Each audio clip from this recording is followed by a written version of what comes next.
Jembatan penghubung di Jalan Tanggamus, Kelurahan Muara II, Kota Prabu Muli saat ini masih bersifat sementara.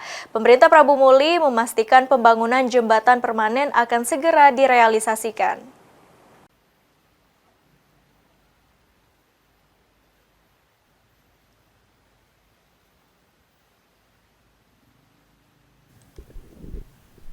Jembatan di Jalan Tanggamus, Kelurahan Muara II yang sempat mengalami kerusakan kini hanya dapat difungsikan sementara bagi masyarakat. Pemerintah Kota Prabu Muli memastikan kondisi ini tidak akan berlangsung lama. Wali Kota Prabu Muli, Arlan, mengatakan pembangunan jembatan permanen akan segera dilakukan dengan memanfaatkan bantuan dari pemerintah Provinsi Sumatera Selatan. Pihaknya juga telah berkoordinasi agar proses pembangunan dapat dipercepat demi kelancaran aktivitas dan keselamatan warga.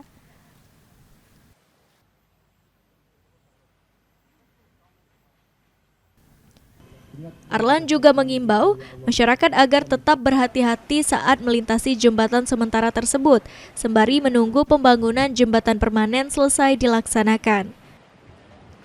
Keluhan masyarakat itu kan terlalu tinggi itu, Cak. Namanya itu jembatan sementara.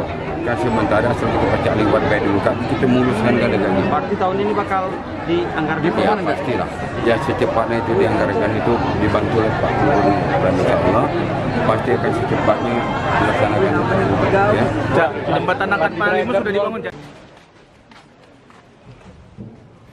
Pemerintah Kota Prabu Muli memastikan pembangunan jembatan permanen di Jalan Tanggamus akan segera direalisasikan demi menunjang kelancaran aktivitas dan keselamatan masyarakat.